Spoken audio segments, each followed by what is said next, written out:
'cause I haven't seen you in a while. You must have got lost in your head, 'cause I really miss your smile. Lori made us some tofu scramble. Yes, I did. How did you make it? I cut up mushrooms, bell pepper, zucchini, onion, put that in the pan with some tofu, nutritional yeast, onion, garlic powder, salt, pepper, turmeric, and mix it all up. Should we crack this baby open?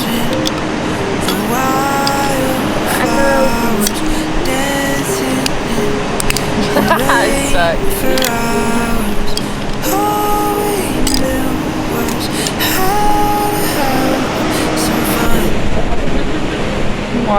Wait, his head. He's going. He's good. What did you do? Go like this. That's one. I'm gonna come over here.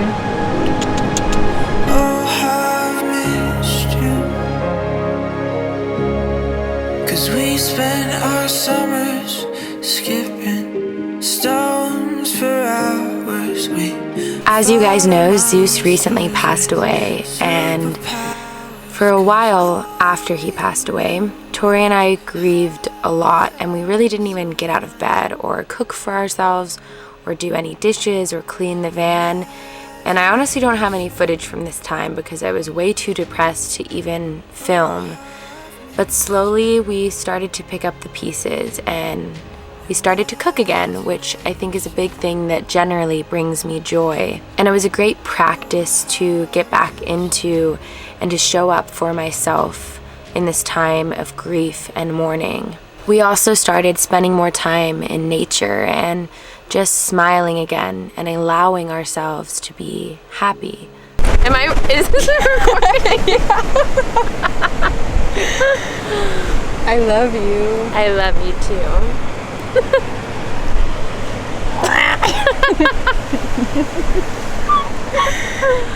Oh, look at you. Actually, you can't look at you. I'm looking at you.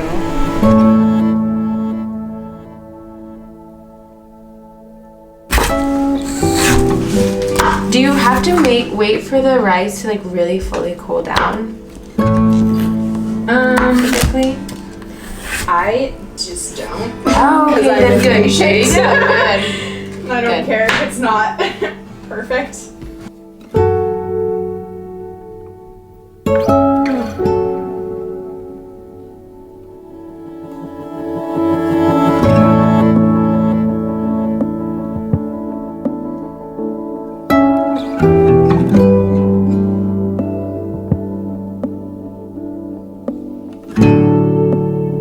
I think another big part of our healing was meeting Nikki.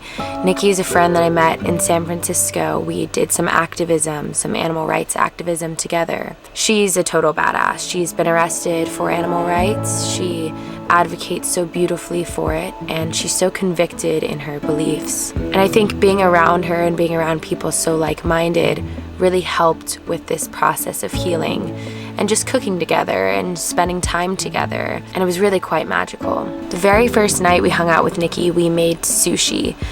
So the way we make sushi is you just get some sushi rice, cook that, and you put some seasonings in it. I think some rice vinegar and some sugar even, and you could just look that up. I honestly don't really know too much how to do the rice, but once you finish with the rice, you just press that onto some nori sheets, as well as veggies of choice. So we used carrots, cucumbers, we sauteed some mushrooms and bell pepper, and avocado, and we just put that on top of the rice we made, rolled that up, and had a lovely dinner together.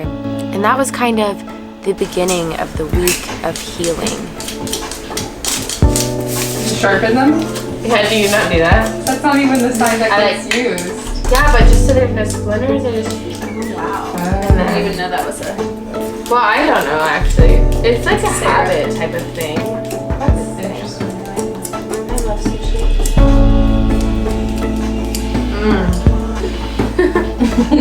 You're very involved. Critical design.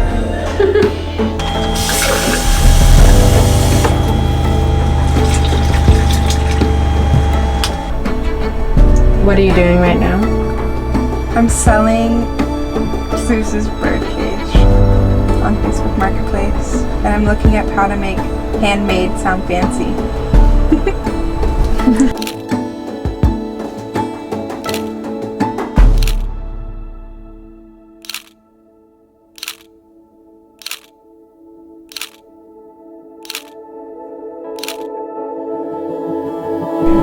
I just made this guacamole for us.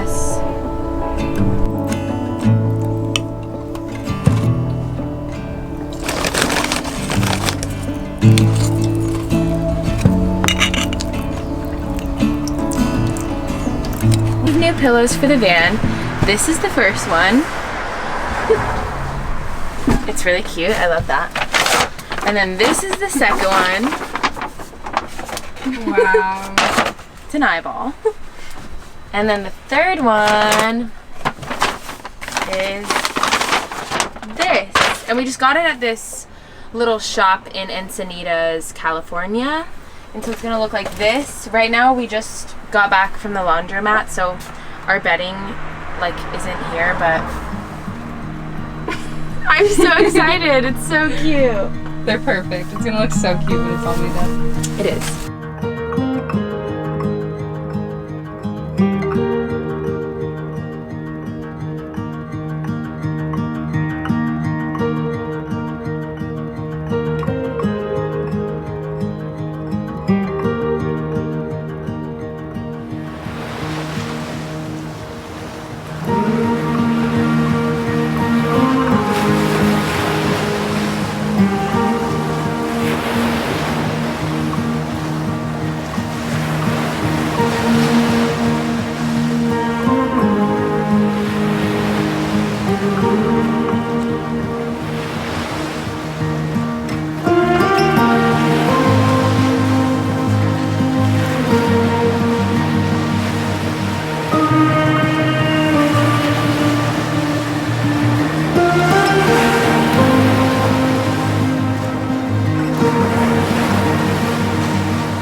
Tori and I eventually returned to the beach where we buried Zeus. And it was pretty heavy to be back there. We journaled, and then Nikki came to meet up with us after we spent a little alone time there. And it's hard to even relay my thoughts that I was having at that time because I don't even remember having much thoughts. I just remember feeling like I was revisiting the pain. And at the same time, it felt like I was releasing the pain. That night we made gnocchi. And the way I usually make gnocchi is very simple. You just boil the gnocchi for however long it says on the package, and then afterwards I fry it in a little bit of oil so it becomes nice and crispy. And then I just put some marinara sauce on top. Sometimes I'll also saute some veggies or arugula or basil, and that's really nice.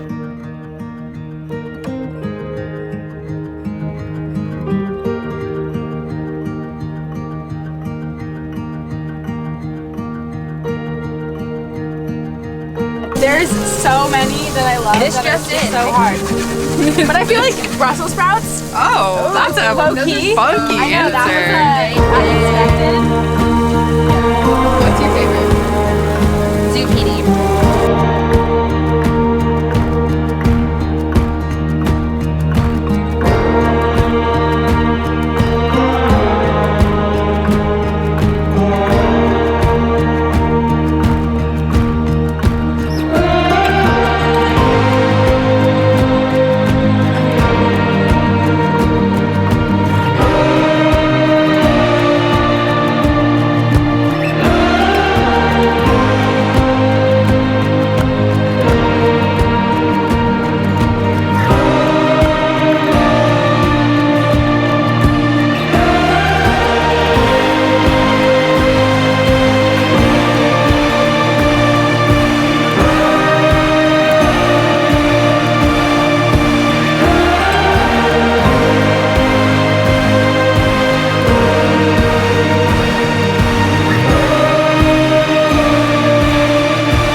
What do you have a name for your subscribers? No, you have to create it, I guess. Okay, wait. What's your channel? Just your name? Sarah, yeah. Okay. Sarah. I'm wanting to do like Sarah's Bays. You know what I mean? Okay. Stay Bays or something? Okay. Okay, we'll go with the Stay Bays. Okay, what's up, Stay Bays? Welcome back to this amazing morning. We're here at Trilogy. We're all eating vegan food. Please pan. Panning. And we're coming back. Cut. Okay, Pan. cut. Today's gonna be a really awesome day, even though it's overcast. It's beautiful, and we're in San Diego. Oh, this one has holes in it. Look at it. It has like stripes coming inside of it.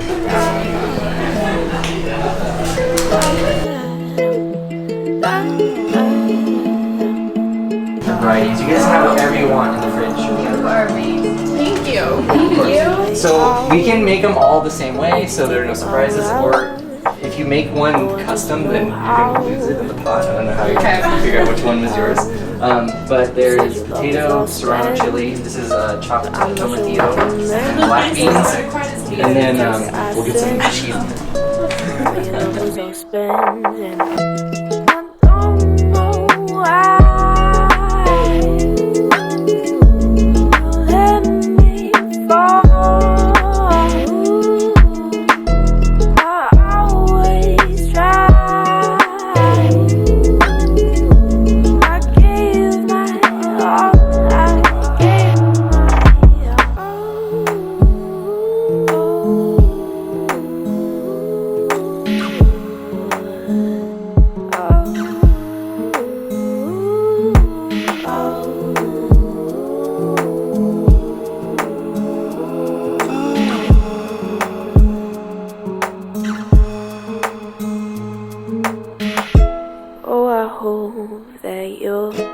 Take it slow so that if you crash, you'll still come back home to me. At the end of the week, we had a tamale night with our friend Brian. Brian is also a vegan activist, and he invited us into his home to have a bonfire and make homemade tamales, which was really fun. I loved getting to know Brian and just hanging out with everybody and sharing stories, and I think hanging out with these people and meeting so many lovely humans that are so similar to me has really, really helped. And I've been able to kind of heal through community. And I still have a lot of healing to do, but it has been very nice. You're backing down, but I don't care, 'cause you left me there.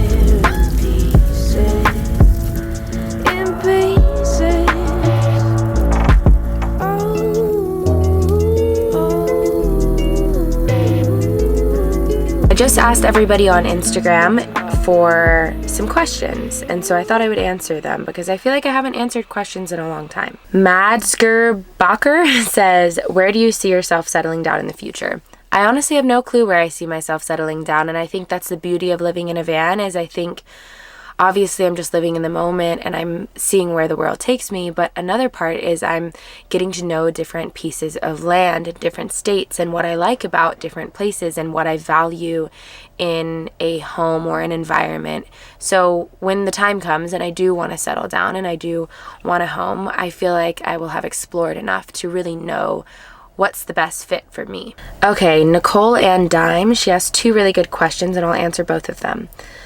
She said, would you rather have everyone go vegan for a day or become an animal for a day, and why? That is such a great question. I think if the caveat is a farm animal, a person gets to be a farm animal, then definitely I would have somebody or everybody become a farm animal for a day. I have friends who've gone undercover into factory farms and slaughterhouses and have seen what happens to animals, even organic and free range and cage free animals, farm animals, and it's horrendous and it's horrific. And I think I didn't grow up vegan, and so it's so easy to detach from the suffering and not even comprehend the suffering that goes on. to get that food, you know, but I also think some people will even watch the footage, and even seeing how horrific it is, there's still some level of detachment because they look different than us. They have 4 legs instead of 2. Maybe they have fur instead of skin, or, you know, they have these funky like pink ears instead of the ones we have. And so sometimes I think it's hard to put ourselves in other people's shoes. Of course, I don't want people to suffer, and inevitably if they became farm animals for a day, that would be a day of extreme suffering. But I also think in order to end the suffering, humans really need to put themselves in animals' shoes, and I think that's really hard because we've grown up in a largely speciesist society that has conditioned us to believe that they're just animals and their suffering doesn't matter. And then Nicole and Dime also said, what made you realize you weren't straight? And I don't really know exactly what it was. I think as the years went by, there were a bunch of different things that I looked back on in my childhood and was like, okay, yeah, I definitely was attracted to both girls and boys. But when I first hooked up with a girl, that is definitely when it solidified that I am attracted to women. And really, I'm attracted to, I think, like a person's soul, and it really doesn't matter their gender. But I do remember like being attracted to women early on, and at the time, I was kind of in a state of denial because I had a boyfriend. I didn't even know being bisexual or pansexual was a thing. And so I was like, oh, I have a boyfriend. I'm definitely attracted to guys. So, like, I must be straight. It was definitely solidified when I hooked up with a girl. But for years before that, I was slowly starting to accept that my identity or my sexual identity, the way the people I'm attracted to is more fluid than just being straight or just being gay. And then Walker Flavia says, how much money do you roughly spend 1 month traveling? So last year I was tracking almost every single month how much I was spending, except I don't know, sometimes I would forget to write things down in my journal if I bought something, and so I don't know how accurate each one is.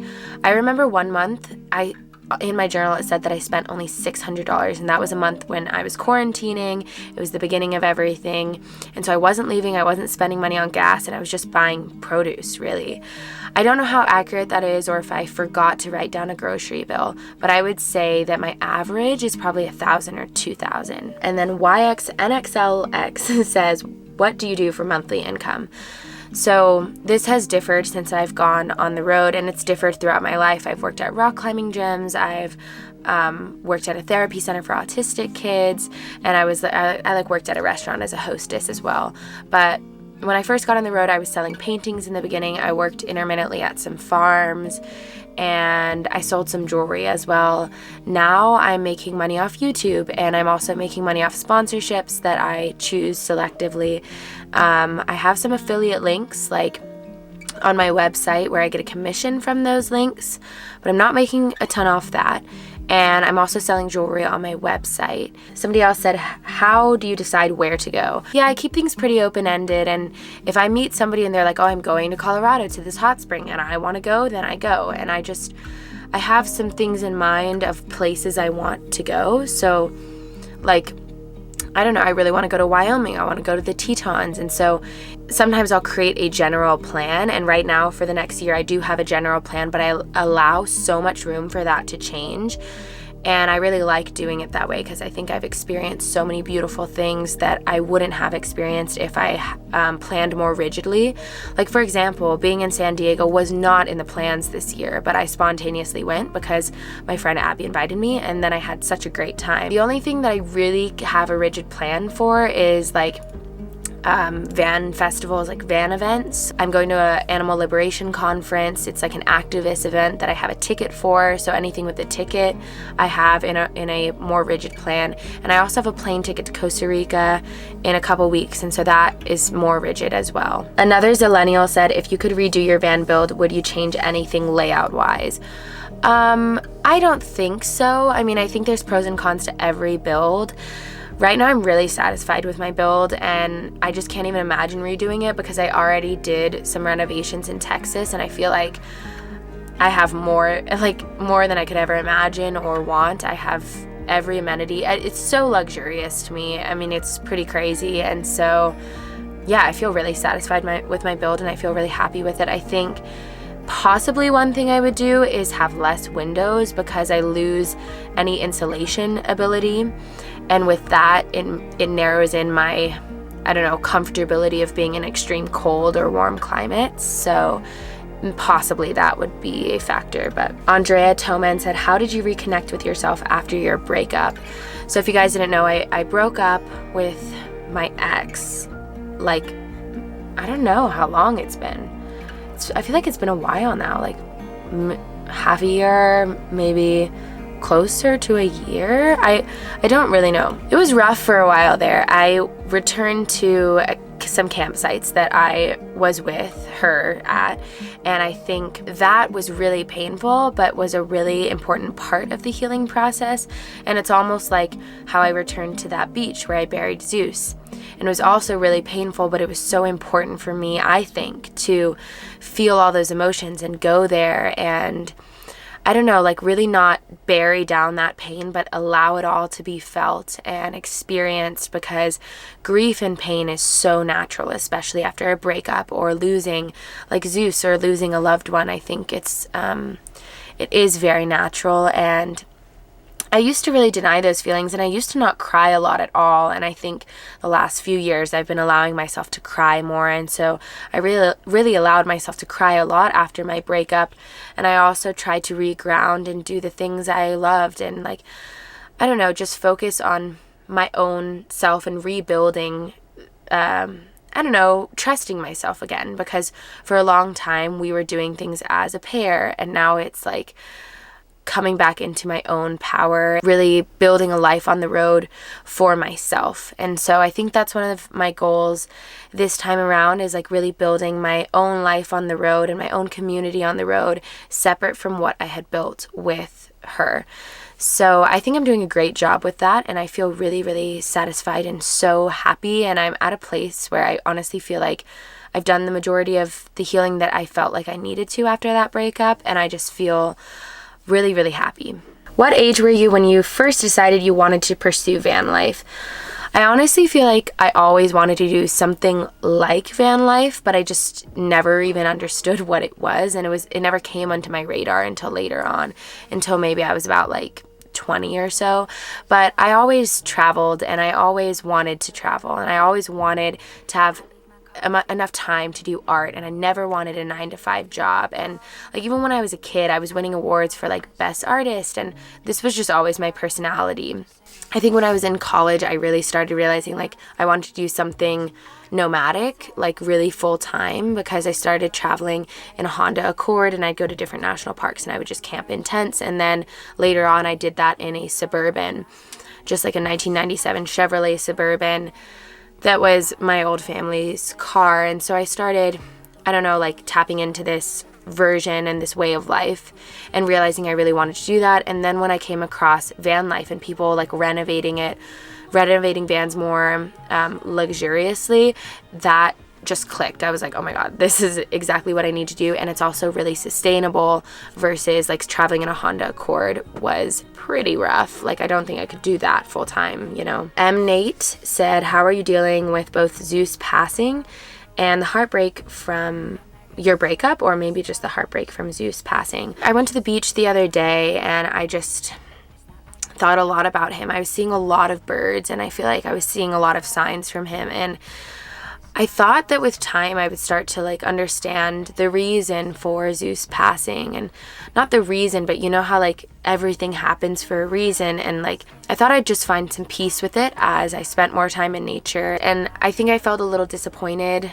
when I started thinking about it at that beach that one day, because I realized I really do still have a lot of pain stored in my body from losing him, and it's still really hard, and I still can't understand, and I still cry a lot when I see pictures of him. And like, for a while my background was a picture of him, and I actually recently changed that, because I would be having a good time with friends and like with Nikki and having dinner, and then I would look at that picture of him and just start like wanting to cry and really not being present, because I would just miss him so much, and I still really miss him a lot. And I think I really need to sell this cage and get it out of the van, because I think it's also hard because people come up to my van and they're like, oh my gosh, do you have a parrot? And I'm like, I have to explain. And retell the story, which is fine. And I love, like, I am an open book and I want to share my experience with people, but it's also kind of hard to talk about so much too. I have chills right now. I don't really know why. I just think like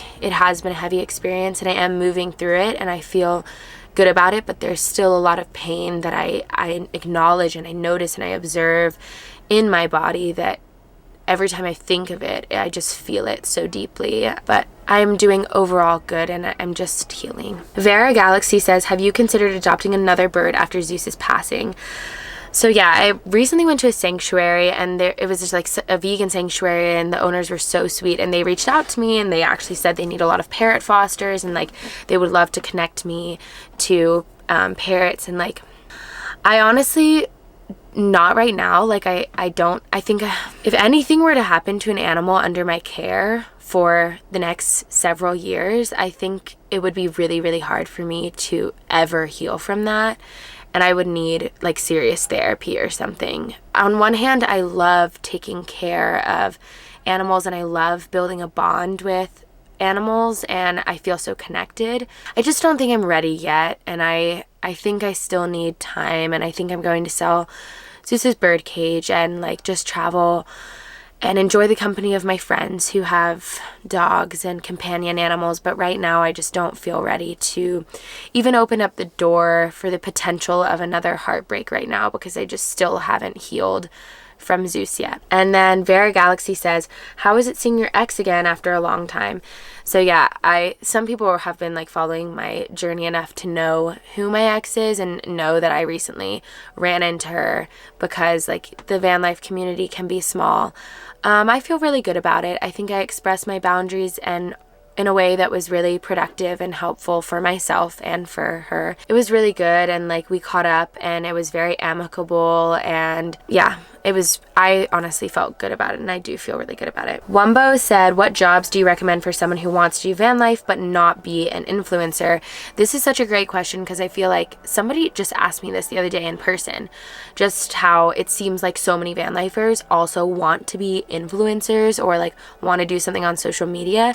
And I think that is true to some degree. There's definitely a niche group of people that like want to create content. I didn't start making money off YouTube until recently, and so I was making money in organic ways, and I met so many people in this other group of van life that I feel like is not often seen because they're not making content, but they make money doing like construction work, or they sell art, or they're in the gem world where they are selling gemstones, or they're wire wraps, or they are working intermittently at farms. There's farms all across the country. There's lavender farms and marijuana farms, and there's fruit farms and tree farms and all these different ways that you could make money. I think overall, like getting into the part of nomadic living that is not online, I've noticed that a lot of the income comes from skills and intermittent farm work, I think is what I would say. But also I think another great thing is like Instacart and Uber Eats. I don't know, I've never done it, I've never tried it. I'd be super interested in trying it, but I know people have done that I know on the road and have had a lot of success with that. So I think that's another great way to make money. I think those are all the questions. So yeah, I'm going to wrap this video up. Thank you guys so much for watching, and thank you to everyone who asked questions and everybody who's been reaching out to me after I opened up about Zeus passing. It's just, I've just received so many sweet messages and so many messages of people sharing similar experiences, which is heartbreaking, but in a way makes me feel less alone. Like, it's crazy. I didn't even know that like human beings, like parents, sometimes crush their baby humans in bed and stuff, and that's a big dialogue, I guess. And that's something I only heard after people were telling me that, after I expressed what happened to Zeus. And so I don't know, I just feel such an overwhelming, like, I just feel so much love from this community that we've built online, and I don't know, I just feel really, really grateful, and it just feels really good. And so I just want to say thank you guys so much, and I really, really, really love you guys, and I'm so grateful. Yeah. Anyways, thank you guys so much for watching. Have a beautiful day, and I'll see you guys next Saturday. Kisses. Bye.